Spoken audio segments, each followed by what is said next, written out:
For decades, the Whittaker family lived quietly in the hills of West Virginia, mostly unnoticed by the outside world.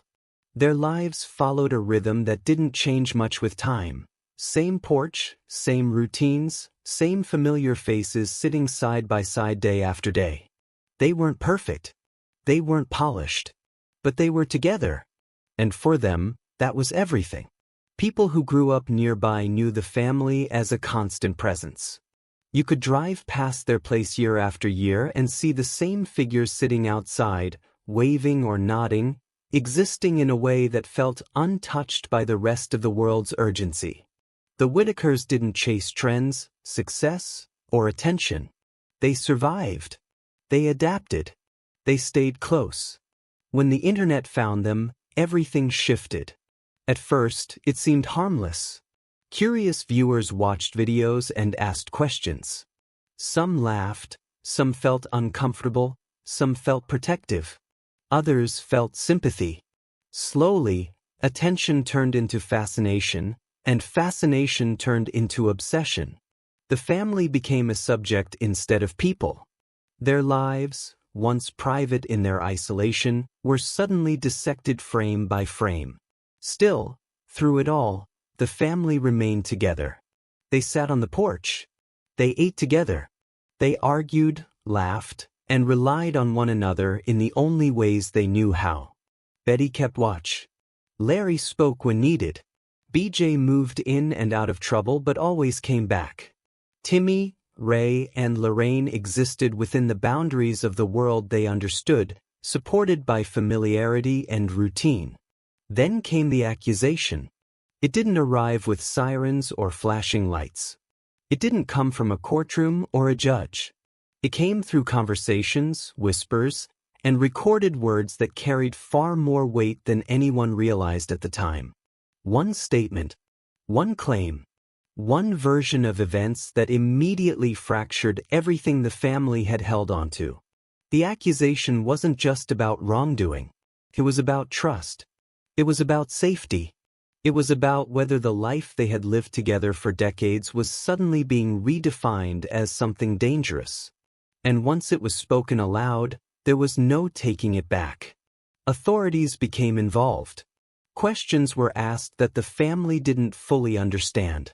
Interviews were conducted in rooms that felt cold and unfamiliar.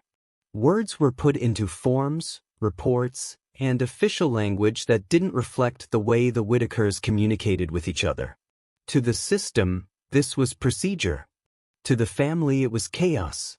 Timmy, who had always existed in a world shaped by suggestion and authority, found himself in the center of it all. People spoke to him carefully, sometimes repeatedly, sometimes with urgency. He was asked to remember things, describe feelings, confirm statements. The more he spoke, the more the situation grew beyond him. What started as concern became certainty in the eyes of outsiders. What began as a question turned into a conclusion. Betty didn't understand how everything unraveled so fast. One day, her family was sitting beside her. The next, she was being told she couldn't see them, couldn't speak to them, couldn't explain. The house that had once been full of familiar sounds became quiet in a way that felt unnatural. Ray and Lorraine were removed from the only environment they had ever known. Their routines vanished overnight. The porch was gone. The faces were gone. The safety of sameness disappeared without explanation they could grasp. BJ became a target. Her past mistakes were suddenly presented as proof, even when they had never led to this kind of outcome before. Her struggles were no longer personal, they were weaponized. People pointed to her flaws and said, "See? This explains everything." Larry, who had spent years trying to protect the family in his own way, was sidelined. His voice didn't matter anymore. The story had already been written without him. And Betty was left alone. The accusation didn't just separate the family physically. It rewrote their history. Moments that were once seen as harmless were reframed as suspicious. Behaviors that had always existed were suddenly labeled dangerous. The same porch that symbolized togetherness now became, in the eyes of outsiders, a place of alleged harm. Online, people took sides. Some believed the accusation instantly. Others questioned it. Many argued loudly without knowing the full story. Videos were paused, replayed, analyzed. Words were taken out of context. Old footage was used as evidence for new conclusions. What almost no one talked about was the cost. The cost was Ray waking up in unfamiliar places, confused and withdrawn. The cost was Lorraine being separated from the people she depended on emotionally. The cost was Timmy carrying guilt he may not fully understand, wondering if his words destroyed the only family he had ever known. The cost was Betty sitting in silence, wondering how one accusation erased decades of care. The system moved forward regardless of confusion. Investigations don't pause for emotional understanding. Once a process begins, it follows its own rules. And those rules don't account for families who live outside conventional structures. To the authorities, separation was protection. To the Whittakers, it was devastation. The accusation didn't bring clarity. It brought fragmentation. It didn't heal wounds. It created new ones. And once the family was split apart, everything else followed. Court dates, deadlines, restrictions, and long stretches of waiting without answers. People assumed justice was being served. But justice for who? For the Whittakers, there was no moment where someone explained what would happen next in a way they could truly understand. There was no roadmap for reunification. There was only uncertainty layered on top of loss. The family that had survived poverty, isolation, illness, and decades of scrutiny couldn't survive one thing: being turned against itself by a single accusation. And once that line was crossed, nothing was ever the same again. If you're still reading and trying to understand how one moment could change an entire family forever, leave your thoughts in the comments. After the accusation surfaced, the Whittaker family entered a world that operated by rules they had never learned and language they barely understood. Decisions were being made quickly, yet explanations were scarce. Every day brought new restrictions, new instructions, and new consequences, but very few answers. What shocked many people watching from the outside was how fast everything escalated. There was no gradual transition. No extended period of assessment that the family could comprehend. One moment they were together. The next, the family unit that had existed for generations was officially labeled unsafe. That label carried weight far beyond what anyone realized at the time. For Timmy, the aftermath was especially complicated. He was suddenly surrounded by authority figures who spoke with confidence and certainty. Questions were repeated. Clarifications were requested. Each conversation subtly reinforced the idea that his words mattered in ways he had never experienced before. And when someone is praised for speaking up, even gently, it can blur the line between truth, suggestion, and expectation. People often forget that vulnerability doesn't always look like silence. Sometimes it looks like compliance. Timmy had lived his entire life following guidance from others. When adults asked him questions, he answered. When they corrected him, he adjusted. That was his normal. But this time, the stakes were higher than anyone explained to him. Each answer carried consequences he couldn't possibly understand. Online, discussions exploded. Some viewers insisted that the accusation must be true because the system wouldn't act without reason. Others pushed back, pointing out that systems have failed vulnerable families before, especially those who don't communicate or live in conventional ways. The debate became less about facts and more about beliefs. Betty watched it all unfold from a distance, powerless to intervene. She wasn't allowed to clarify. She wasn't given an opportunity to sit down with everyone involved and explain decades of care, routine, and structure. Instead, she was treated like someone whose role had already been judged. For her, the most painful part wasn't the accusation itself. It was the silence that followed. Phone calls went unanswered. Visits were denied or postponed. Updates came through formal letters filled with language that didn't sound human. Under review. Pending assessment. Best interest. None of those words explained when she would see her family again. Ray struggled the most with the separation. He had always thrived on familiarity.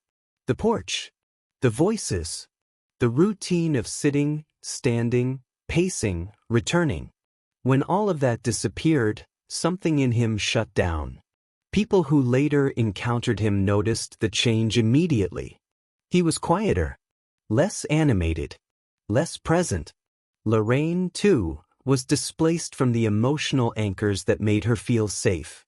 Being moved into new environments, surrounded by unfamiliar caregivers, disrupted her sense of identity.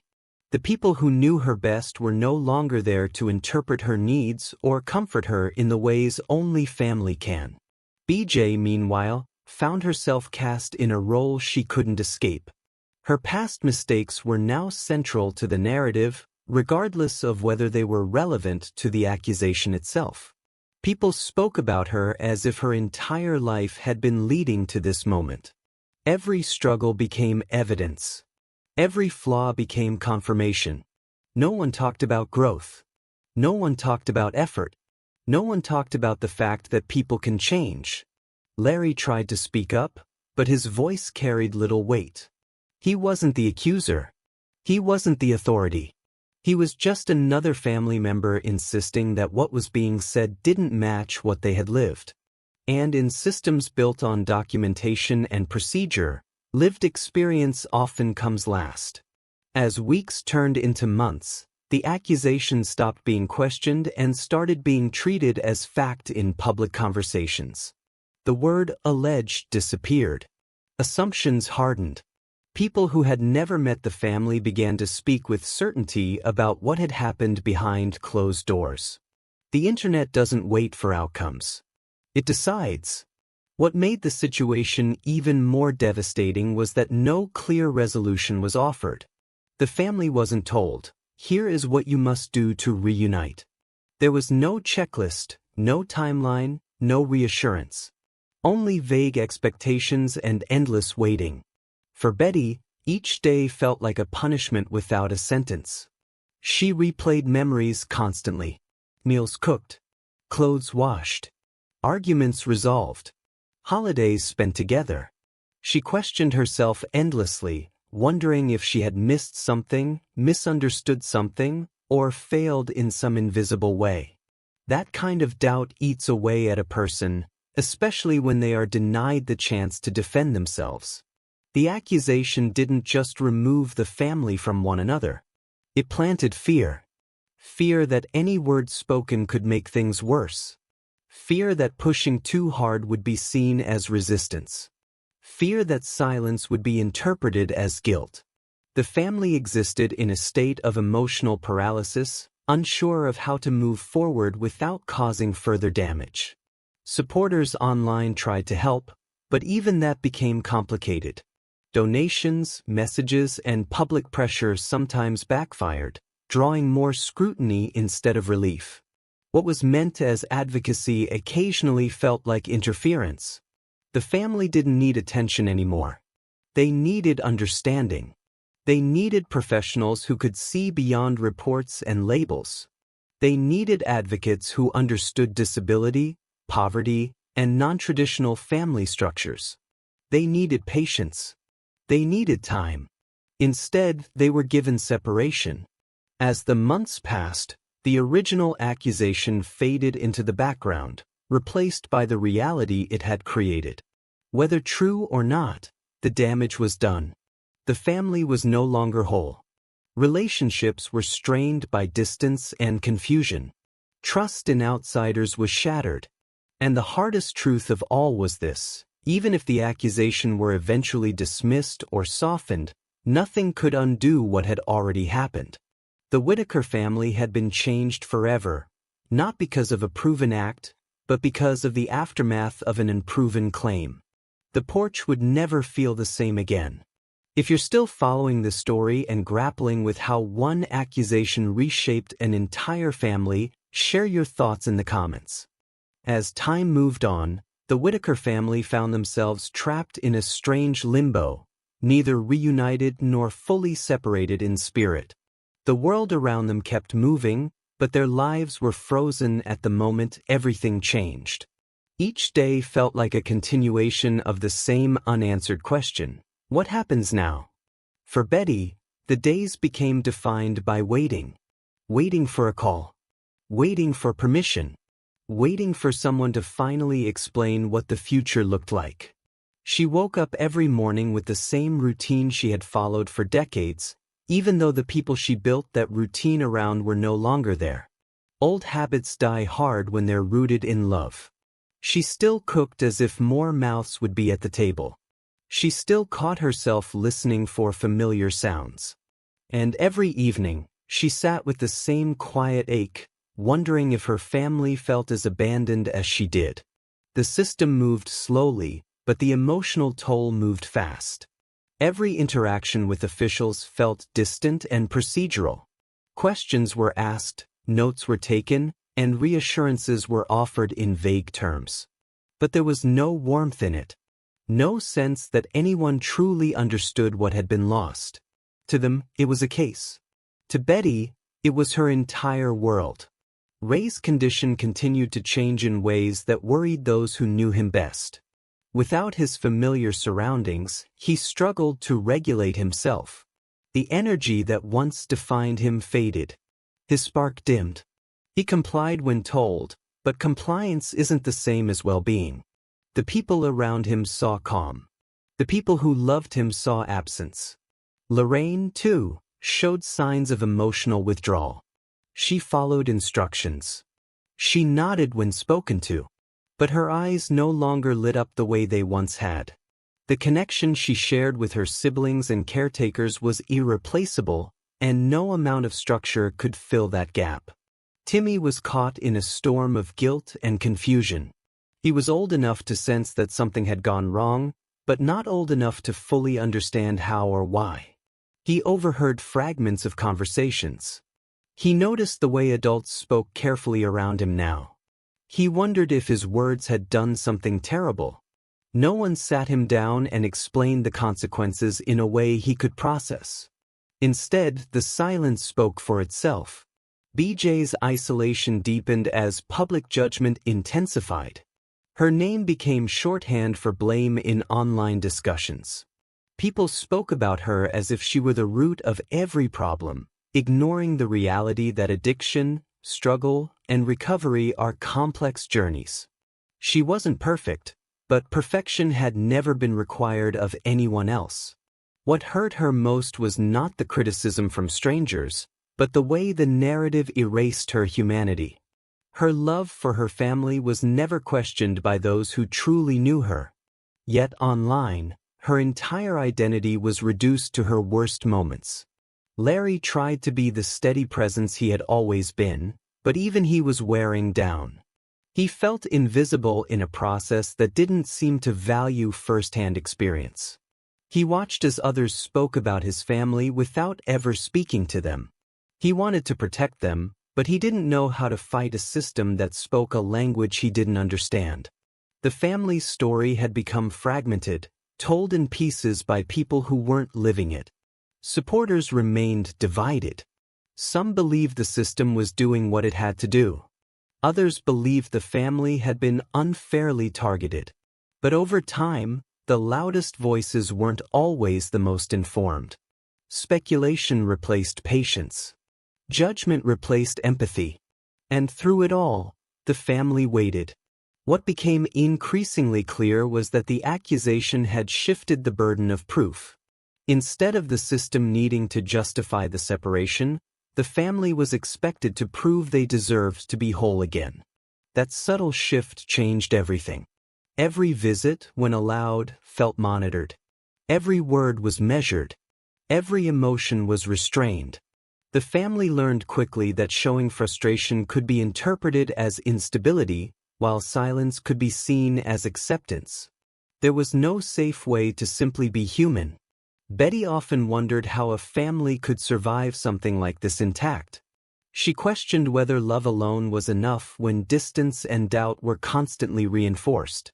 She worried about what prolonged separation would do to their bond, especially for those who depended most on consistency.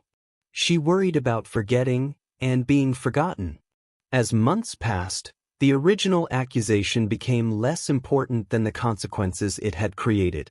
Even if everything were resolved tomorrow, the damage would remain. Trust had been broken. Trauma had settled in. The family would never return to the same version of themselves they once were. And yet, despite everything, hope refused to disappear entirely. It lingered in small moments, in memories replayed, in the belief that truth, even delayed, still mattered. The family held on to the idea that being together again, however imperfectly, was worth continuing to fight for. What the outside world often missed was this: the Whittaker family didn't need to be fixed. They needed to be understood. They needed support that didn't come with judgment, intervention that didn't come with spectacle, help that didn't arrive too late. One accusation had changed everything. But the story wasn't just about that moment, it was about what followed. About how systems respond to vulnerability. About how quickly narratives harden. About how easily families like theirs can be reshaped by forces they never invited. And as the days stretched on, one question remained unanswered for all of them. Would the truth ever be enough to bring them back together? If you're still trying to understand how one moment can alter so many lives, share your thoughts in the comments. By the time the months blurred into one another, the Whittaker family was no longer just living through a separation, they were living through a slow erosion of certainty. Nothing felt solid anymore. Not timelines. Not promises.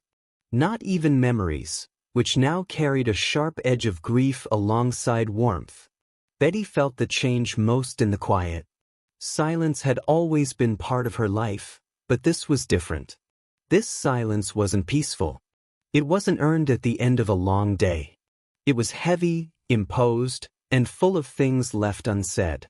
The house no longer felt like a home. It felt like a place holding its breath. She replayed conversations in her mind, searching for the moment where everything went wrong. Was there something she missed? Something she should have said differently? The questions looped endlessly, with no answers to catch them. Officials continued to speak in careful language.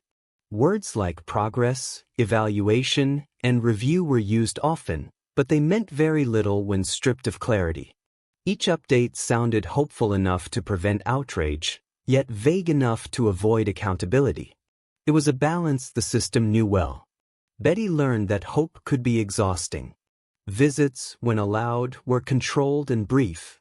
The family had to relearn how to be together under watchful eyes.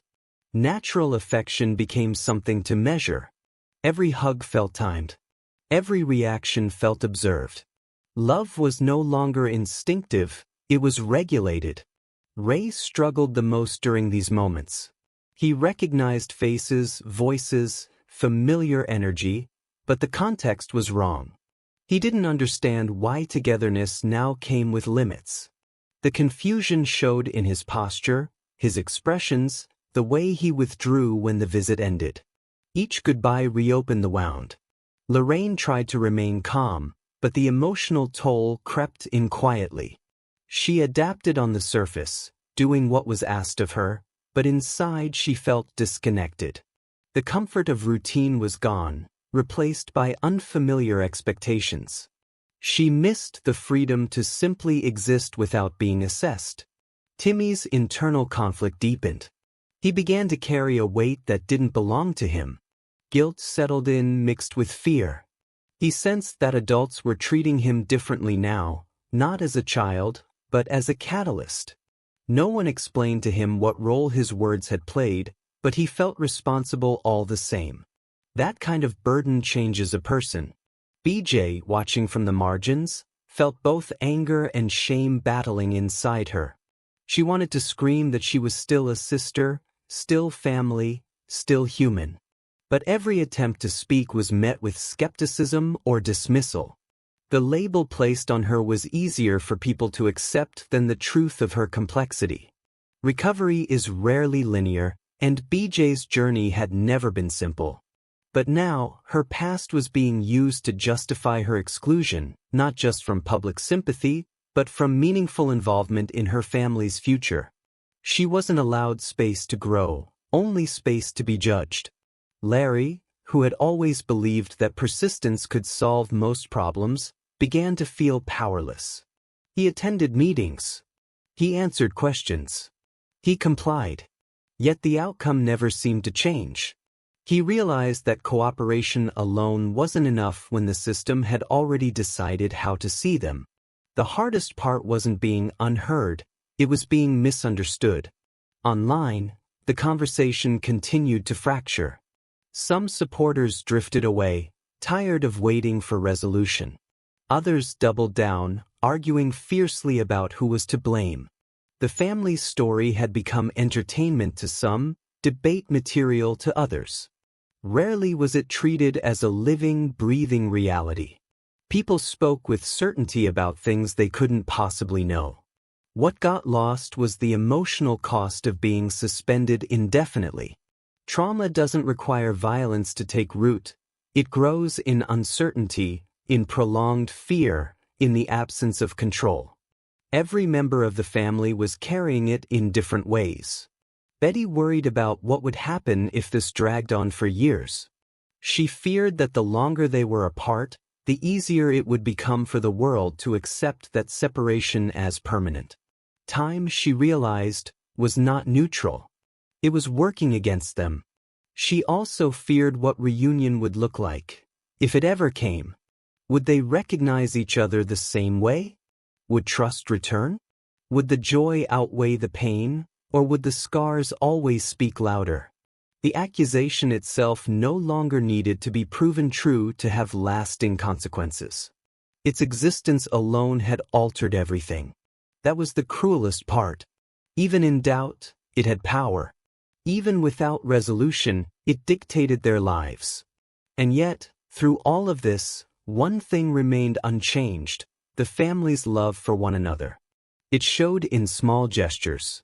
In the way Betty still spoke their names softly, as if they were just in the next room.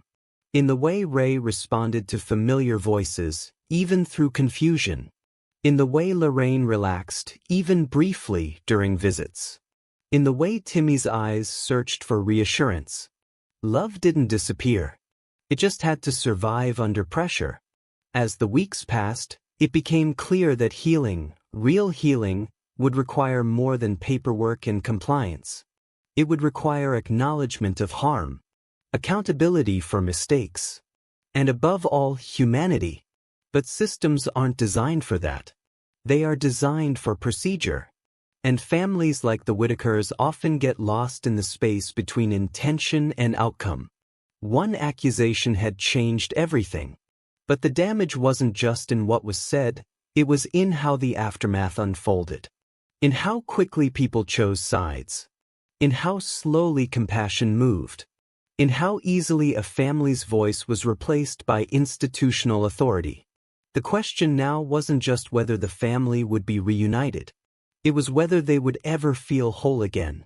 If you're reflecting on how prolonged uncertainty can affect families like this, share your thoughts in the comments. By the time the family realized how deeply everything had changed, there was no clear path back to what once was.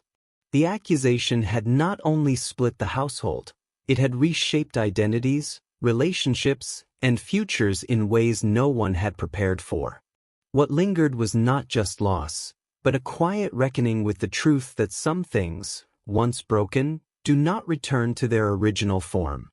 Betty learned this in moments that caught her off guard. Standing at the sink, washing dishes meant for more people than were there. Folding clothes that no one was coming to wear. Sitting on the porch at dusk, listening to sounds that once blended with laughter and movement. These were not dramatic scenes. They were ordinary moments made unbearable by absence. She stopped marking days on the calendar. Time no longer moved in units that made sense. Instead, it stretched and contracted depending on the weight of the day. Some mornings felt endless. Some weeks vanished without memory. The future became something she feared looking toward. What hurt most was not just that her family had been taken apart, but that their story was no longer theirs to tell. Decisions were made in rooms they were not invited into. Conclusions were drawn without their voices present. Every update felt filtered through a lens that did not reflect who they truly were. Ray's world grew smaller. His routines were now dictated by unfamiliar schedules and unfamiliar faces. He adapted as best he could, but adaptation is not the same as comfort. There were moments when he withdrew entirely, retreating into himself in ways that worried those who truly understood him. The spark that once made him expressive dimmed under the weight of confusion. Lorraine learned how to comply. She followed instructions carefully, answered questions politely, and did what was expected of her. But compliance came at a cost. Each day required her to suppress parts of herself that once felt natural. Joy became cautious. Expression became measured. She learned quickly that being easy made things smoother, even if it meant being less herself. Timmy's transformation was quieter but no less profound. He began to question his own memories, unsure which versions were safe to hold on to. He wondered whether speaking had been a mistake, whether silence would have been better. No one explained the consequences to him, yet he lived with them every day. Children should never be placed in the position of carrying adult outcomes. BJ existed in a strange in-between space. She was neither fully inside nor entirely outside the family's crisis. Her name was spoken often, but rarely with nuance. To some, she was a problem. To others, a scapegoat. Very few saw her as a person navigating her own pain while watching her family unravel. She wanted accountability where accountability was due, but she also wanted mercy, growth, recognition that people are not static versions of their worst moments. Instead, she found herself frozen in public perception, unable to move forward because the narrative would not let her. Larry, once steady and pragmatic, found his resolve worn thin.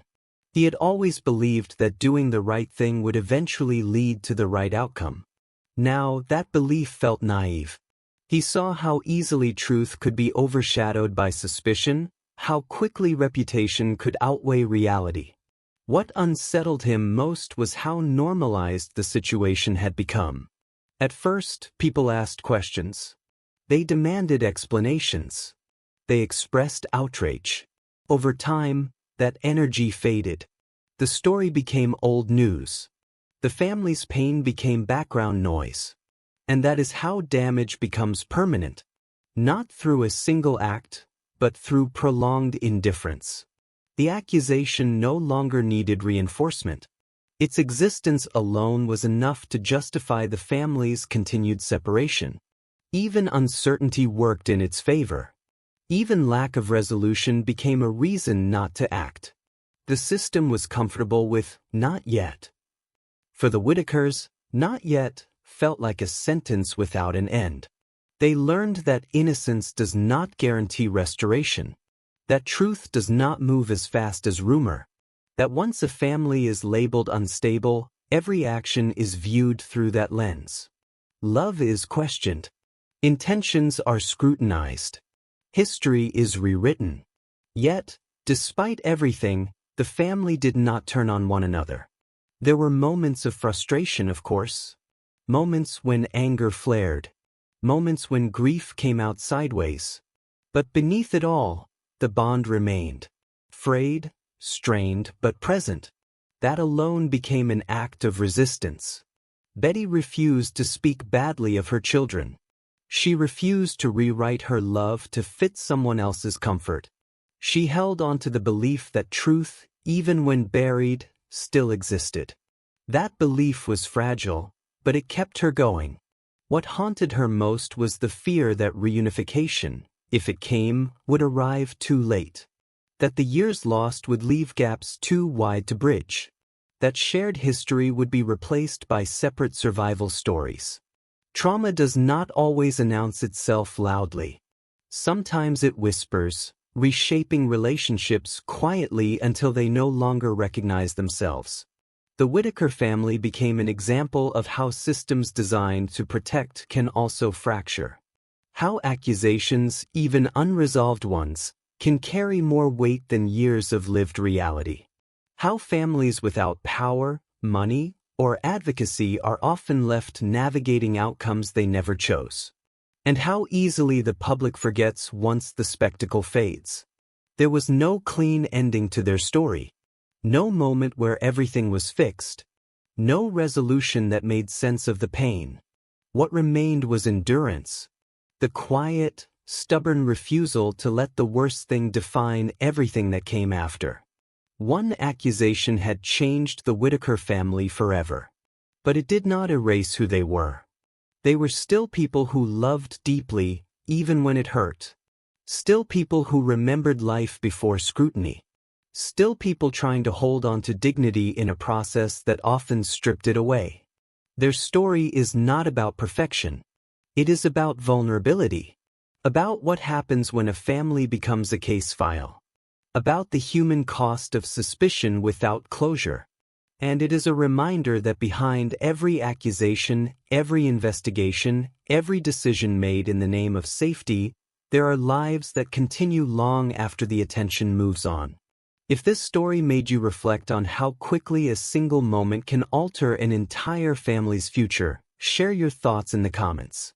Thank you for watching this video. Click here to watch another video that might interest you.